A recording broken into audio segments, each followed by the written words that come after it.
Hello there everyone and welcome back to the GSL-English podcast. My name is Gideon and this is a podcast for all learners of English to practice and improve in a relaxed and a natural way. And in this episode, we are going to talk about one of my favourite things. It always has been one of my favourite things. I think the majority of you will agree with me that it's also one of your favourite activities, and that is to sleep. I don't know about you, I love to sleep. I've always been a bit of a napper. I've always liked to nap.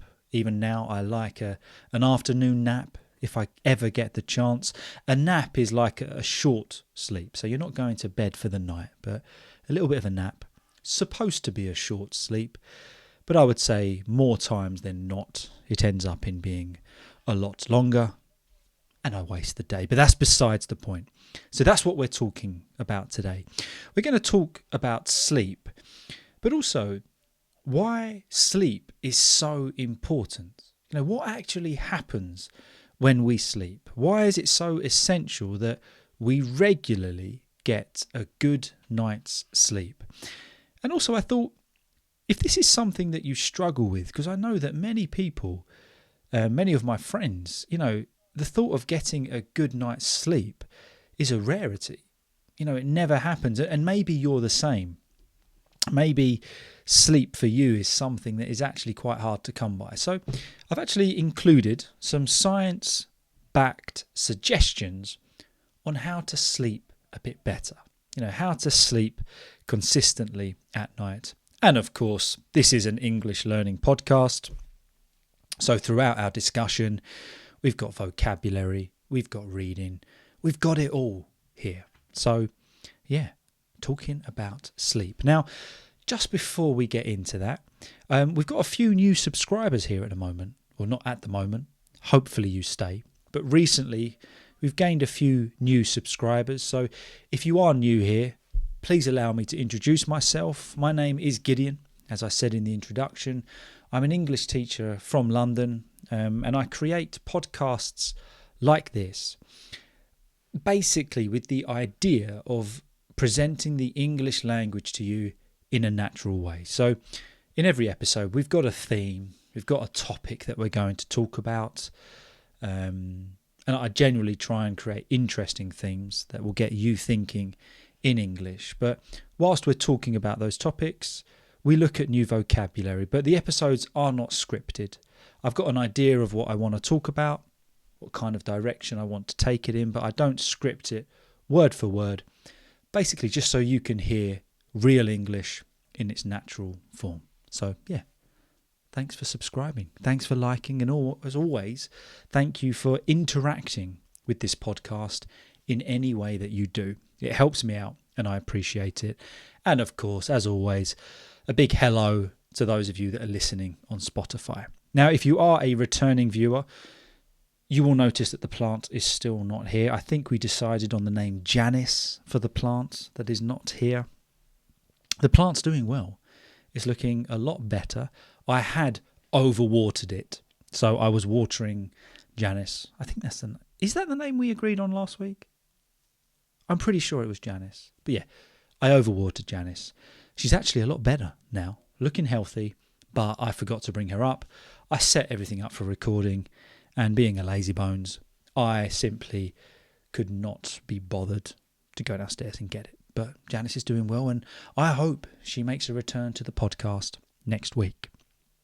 And also, as a note here in England, we had Storm Amy, particularly affecting the north of the United Kingdom. So if you are in Scotland, Ireland, in the north of England, I do hope you're safe. I hope you're well. Here in London, we kind of had the tail end of the storm. I had to pick my parents up from Gatwick, which is an airport in London, last night, quite late in the evening. And the drive there was very interesting. The wind was blowing the car around. I couldn't see a few metres in front of me because of the rain. So it was a pretty serious storm. So if you are in the north of the United Kingdom, wherever you are, I hope you're well. I hope the storm didn't affect you too much. I do hope you're safe. And it got me thinking about winter. Many people dread winter. My wife does. She's a real summer bird. She just loves summer. She loves the sun, loves going out in the sun. And when it comes to winter, she's just a little bit more miserable for that whole time. She's still lovely. Hope she's not listening to this. I'm not calling my wife miserable, but in winter, just a little bit less enthusiastic, shall we say. But I like winter. I don't know if I'm on my own here. Where do you stand on winter? I know it gets a little bit annoying, particularly here in England. It does get quite cold, but I like the cosy evenings. I like it when it's dark outside, you've got your candles on, your nice lighting in the living room, chuck on a film with your family. Yeah, I like winter. And I like it when you go outside and you've been outside and it's freezing cold, then you come in and you switch the heating on, you wrap up in some blankets. I don't know. I'm a bit of a winter guy. I do like it. Where do you stand on winter?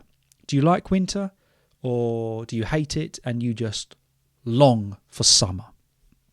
Let me know when you stand. But in winter, something that many of us do a little bit more, if we can, is to sleep. Now, at the beginning here, I wanted to ask you, what relationship do you have with sleep? So, some people are, just generally speaking, good sleepers, and I'm blessed to be one of those. So, I have to be honest, my head hits the pillow, I'm out. It doesn't take long for me to get to sleep. I have the ability, fortunately, just to switch off my brain once the head hits the pillow, because I think there's nothing I can do about anything that's on my mind now. Even if I'm worried about something, if I'm anxious about it, there's nothing I can do. So I'm fortunate just that I can switch my mind off, I go to sleep, I deal with the problems tomorrow. But I know for others, it's not quite like that. And you might find yourself in this category that actually when your head hits the pillow, that is when your mind comes alive. And all these thoughts come racing in, your anxieties, or you start overthinking everything. So we're going to address both camps today and really just look at why good sleep is so beneficial. But before we get into it, here are some idioms and expressions about sleep. So I think we've got, how many have we got? 1, 2, 3, got 5. So 5 just expressions and idioms to talk about sleep. So if you want to go to bed, you might say, I'm going to hit the hay.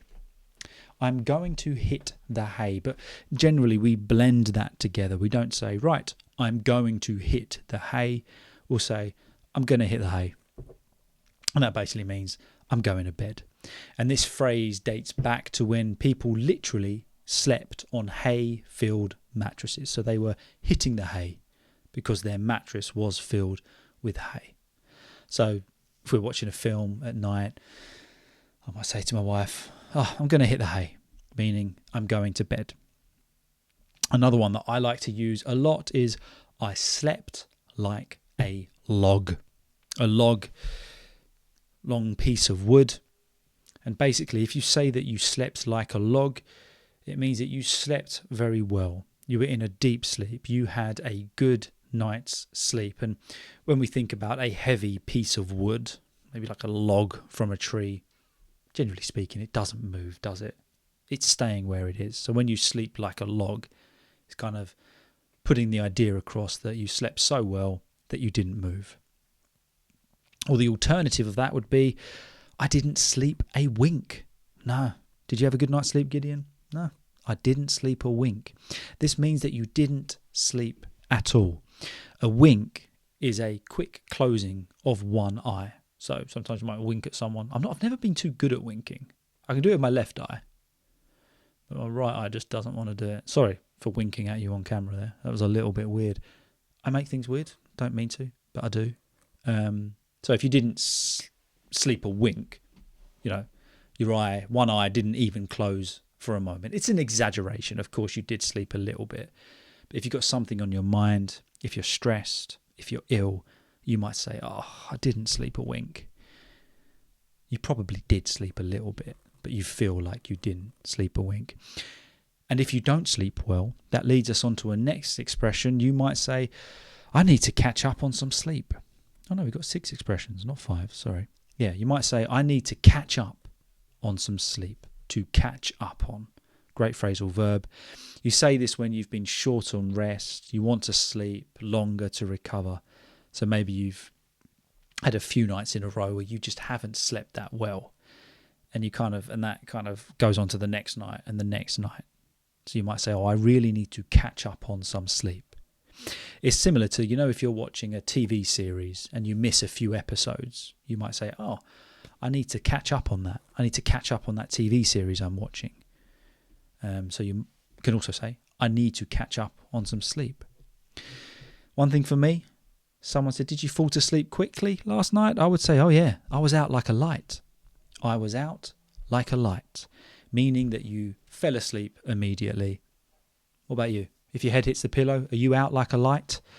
And if we think of the process of turning off a light, let's say a light switch in our room, you flick the switch, the light is off. So when you say I was out like a light, basically means you were out like that, as easy as switching a light off. Now one here, I added it in here, but it's kind of like a classic expression. You can use it, but you don't have to. You might say that I was burning the midnight oil. That means that you were working or studying late into the night instead of sleeping. Naughty, naughty. You need your sleep. And if I'm right, I think this comes from of course, lighting in the old days was provided by oil lamps. So a lamp that was continually fueled by oil. So if you're burning the midnight oil, you're burning the oil of that lamp at midnight because you need the light for work, for study, for something else. So if you're burning the midnight oil, you're working or studying late into the night when really you should be sleeping or resting. So there's some expressions there for you to give a go. I'm going to hit the hay. I slept like a log. I didn't sleep a wink.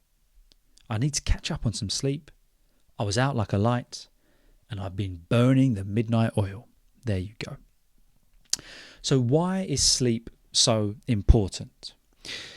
And of course, as always, you can read along with me if you're watching on YouTube, or just sit back, relax, grab a coffee, and listen along with me on Spotify. Spotify. Although I think I prefer the name Spotify.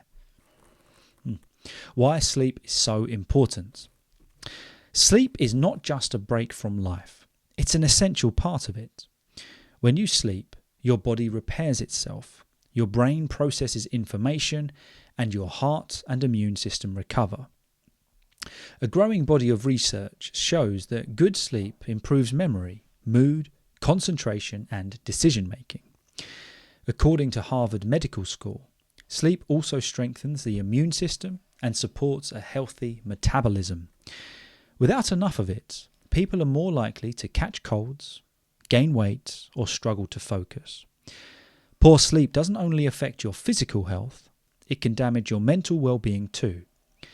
People who regularly sleep less than 6 hours a night are more likely to feel anxious or depressed. So let's break that down. It starts off by saying that sleep is not just a break from life. It's part of it. So, when we go to sleep, we're not just stopping life, so to speak. It is part of it. Because when we sleep, our body repairs itself. To repair something is to fix it, to heal it. So that is when your body repairs from the day. Particularly, if you've exercised or been to the gym, sleep is essential because it's when your muscles repair themselves. And also at that time, our brains process information. And if we process something, we're handling it. We're dealing with the information. So when we're sleeping, our brain is just processing information of the day. What's happened, memories, whatever it is. So a lot's happening at night with our bodies, isn't it? It's repairing itself and it's processing information. And at this time as well, of course, our heart and our immune system recover. Now, our immune system is the body's defense against illness. So if we've got a good immune system, if our immune system is strong, it's much more likely to fight illnesses that we might catch. So a growing body of research has shown that sleep not only improves memory, mood, concentration, and interestingly, decision making. Strengthens the immune system and supports a healthy metabolism. Metabolism is how your body uses energy from food. So what we take in, our metabolism is the dictator of how our body uses that food. Some people have got a really good metabolism, where they can eat whatever they want, the body burns it. I don't have that. If I eat whatever I want, I get this like little tire around my waist. I think some of you can relate. I know. So my metabolism's probably about average, but it's not great.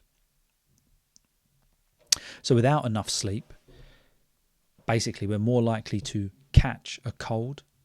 A cold is, when you feel sick and fluey, you might catch a cold. More likely to gain weight, or struggle to focus. So the effects of not sleeping are quite dramatic, aren't they? It not only affects our physical health, but also can damage our mental well-being. Well-being is our general health, our happiness. So this lack of sleep can have a real detrimental or negative effect on us. So what happens when we don't sleep enough? The effects of poor sleep can be serious.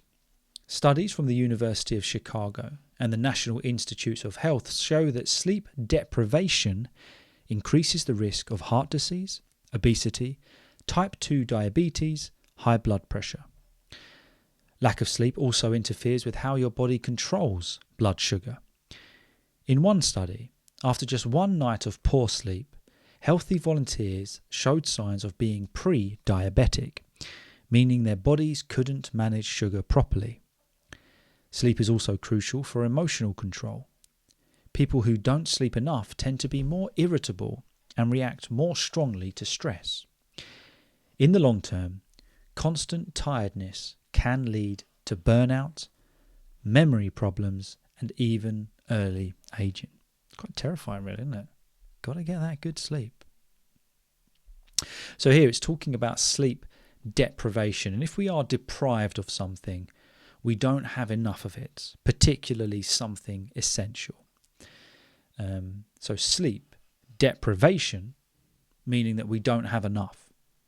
It's essential, but we don't have enough of it. And it lists some things that it can affect here. Heart disease, obesity, being overweight, type 2 diabetes, and high blood pressure. So here it's talking about lack of sleep interfering with how our body controls blood sugar. To interfere is to get in the way of something working properly. So a lack of sleep can get in the way of our body processing things in the way that it needs to. And it's interesting with that word interfere. It can also be a personality trait. Some people love to interfere. Maybe you've got that person at work that just loves to interfere with your work, or loves to interfere with your connections at work, to get in the way of something, to make it more difficult.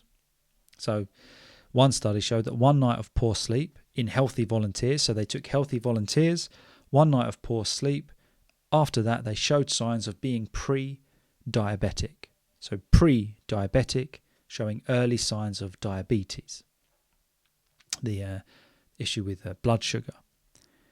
And then they reacted more strongly to stress. So in the long term, if we continue to not have good sleep, it can lead to burnout, complete mental and physical exhaustion, and even be a little bit more irritable. If someone is irritable, they're easily annoyed. You say one thing in the way they don't like it, or say something they don't like, they're annoyed at you. They're irritable. So we can see here that the effects of not getting enough sleep, it's serious. We need to get enough sleep. But why is that? What happens when we sleep? Well, apparently, sleep happens in cycles. A cycle is a repeating series or a pattern, each lasting around 90 minutes. And there are two main stages. So I don't know a lot about this, but this is just from the research I've done. You have non-REM sleep. So this is the first stage, non-REM sleep. And this is when you are in a deep sleep. This is when the body repairs tissue, the tissue in the muscles, things like that, grows muscle and strengthens the immune system. So that deep sleep, when you're out for the count, when you're out like a light, when you are in a deep sleep, you're sleeping like a log, that's when the body repairs. So that is non-REM sleep. And the second part is REM sleep. And this is actually when you dream. It's interesting. I might have just been really stupid here, but I thought it was the other way round. I assumed that we dreamt when you were in a deep sleep. But no, you dream when you're in REM sleep. And it's because the brain is processing emotions, memories, and that is what helps with learning. So during a normal night, we move through these stages several times. Waking up often or going to bed at irregular times can disrupt these natural cycles. So it's all about keeping this cycle in a rhythm, isn't it? A structure. We don't want to disrupt it. If we disrupt something, we're breaking order. And particularly here, we have this natural cycle, but if we're waking up often, going to bed at irregular times, we're disrupting this natural flow, this natural order. Always interesting that. Non-REM sleep and REM sleep. So how much sleep do we need? Most adults need 7 to 9 hours of sleep each night. Teenagers need around 8 to 10, and children even more. But it's not only about how long you sleep. How well you sleep matters too. Poor quality sleep, when you wake up often or feel restless, can be just as harmful as too little sleep. Older adults sometimes sleep for fewer hours, but naps during the day can help them stay alert and refreshed. So most adults, which I assume is the majority of us listening to this podcast, we need between 7 to 9 hours of sleep each night. Now, I was thinking about this when I was preparing it, that for some that is just not possible. I know there's many in these difficult times that are having to work 2 jobs or really long hours. So you just get as much sleep as you can. But in the name of science, that's the idea. 7 to 9 hours of sleep each night. Teenagers need 8 to 10. I remember when I was a teenager, I slept like a log every night for a long time, as long as I could. But it's not just about how long you sleep for. It's how well you sleep. So you could sleep for a long time, but the reality is quality could be poor. You're waking up often. You feel restless. If you're restless, you can't stay still. You can't stay calm. And this actually can be just as harmful as too little sleep. Again, it's about quality, isn't it? And I thought this is true, isn't it? Even when learning English or studying English, you could study for a long time. But if it's poor quality, it's absolutely pointless. But it's better to have a short period of time with quality study. Quality sleep is what we're looking for. And that is what helps us to stay alert and feel refreshed. If we feel refreshed, we're feeling rested. We're full of energy. So that begs the question, how do we improve our sleep? Because you might be listening to all this thinking, oh, brilliant. I haven't slept well in 10 years. How do I improve it? Well, we're going to look at a few suggestions now. Some of these we put into practice. Some of these aren't possible depending on your schedule. But the first thing to do is to stick to a schedule. Go to bed and wake up at the same time every day, even on weekends. This keeps your body clock steady. Now, I think you've got to take this one with a pinch of salt, if you know what I mean. My weekend routine is most certainly not the same as my weekday routine, and it's never going to be. Weekends are a little bit more relaxed. That's time for us to rest. Well, for me to rest. I'm not going to wake up at 6:30 or 6 o'clock on a weekend because I don't have to. So saying here, go to bed and wake up at the same time every day with balance. So I do this midweek. Generally, go to bed between 10 and 10:30. And then I like to wake up at 6:30. But it's just that if you can stick to some sort of routine within the realms of reality, because, sometimes this just isn't possible, a schedule will help you to get better sleep because your body gets used to when it's going to go to sleep. This helps those REM cycles, and you're kind of working along with your body and your natural cycles rather than fighting against it. Create a calm environment is the next suggestion. If something is calm, It's relaxing. It's an environment that we want to be in. It says to keep your bedroom dark, quiet and cool temperature. Use blackout curtains, earplugs or white noise if needed. White noise is that noise in the background that kind of sometimes has the ability to block out thoughts. But I thought that's interesting, isn't it? Create a calm environment. You want to keep it relaxed. Blackout curtains, meaning that curtains that completely block out light. So, some curtains will let light through still. Blackout curtains. This is one that I'm really trying to work on, but I do find it difficult. Avoid screens before bed. I really struggle with this one, but I do notice a difference in my sleep if I do this. The blue light from phones and computers can trick your brain into staying awake. Try reading a book or listening to soft music instead. I think this is something that, particularly in the world and the society that we live in now, is difficult. We live on our phones, everything's on our phones, but have you got in a habit? I know I did for a long time, you go to bed, you're on your phone, you're scrolling, but really that's not good for your brain. It's not good for activating the kind of the processes that you need to wind down and go to sleep. So maybe just a little bit less screen time before bed. Watch what you eat and drink. Avoid caffeine, alcohol or heavy meals before bed. These can disturb your sleep cycle. This is an interesting one, next one. Get daylight and exercise. Natural light during the day helps your body know when it's time to be awake and when it's time to sleep. I thought it was an interesting one. And I guess for many, kind of stuck in the office all day, you might not get as much natural light as you need, but I guess we might not realise it, but our body is really benefiting from just receiving it and kind of taking in that natural light. Relax your mind. Try gentle stretches or deep breathing before bed. Writing down worries can also help you switch off mentally.